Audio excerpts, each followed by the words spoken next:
first question is, how does this consortium actually plan on making money from this? One can only assume that the consortium has identified additional revenue streams, because under the previous ownership of Roman Abramovich, Chelsea was run as a trophy asset and lost approximately $1.1 million a week over the 19-year period of ownership of Abramovich. I think the American investors in particular are very bullish about the opportunities for Web 3.0, bringing the stadium to the fans. Chelsea has a global fan base. It's the present European champions. It's the present world champions as well. It's got a stadium with only a capacity of 41,000. So I think trying to identify more ambitious revenue streams and also some of the largesse under Abramovich in terms of spending. They spent $120 million in terms of sacking coaches, for example.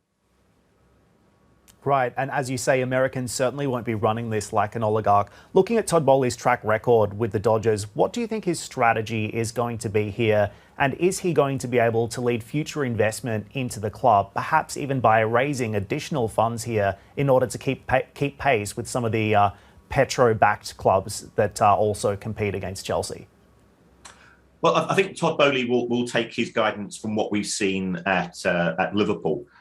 Fenway Sports Group acquired Liverpool for less than $400 million. That they also could sell it in the region of $2.5 billion today. That's over the course of 10 years.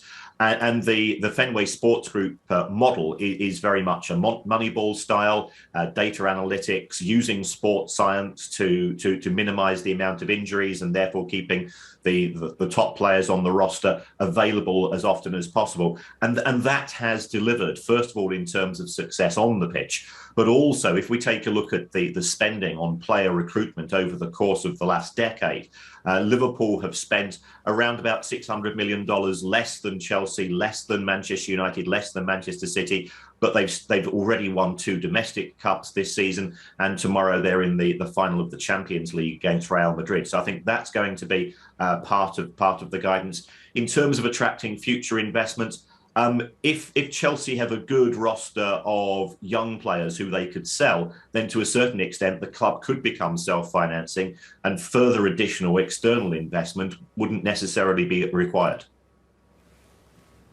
So who do you think is the right person to lead this moving forward? Some things will change, other things will stay the same. What do you think this new ownership structure is going to mean for Chelsea's organisational structure?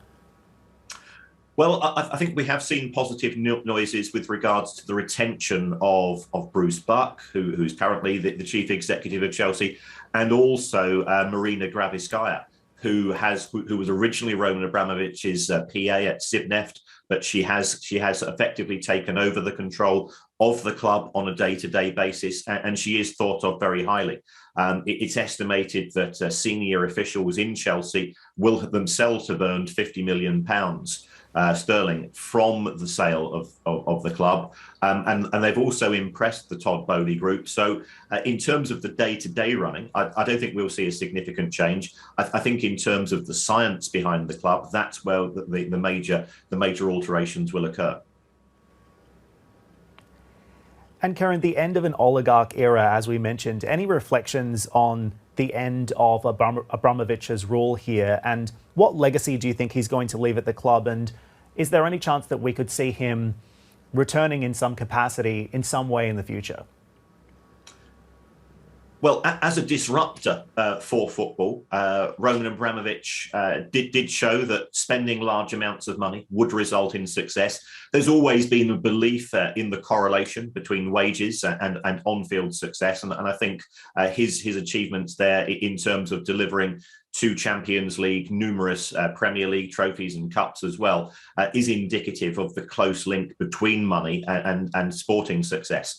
I think he also opened the door to other foreign investors who saw owning a football club as being more than a pure investment, and were excited by the kudos and the fame that owning a football club in the Premier League, which is a huge export here in the UK, could bring. So I think that those will be part of the legacy. In terms of his ability to come back, I think that might take some time.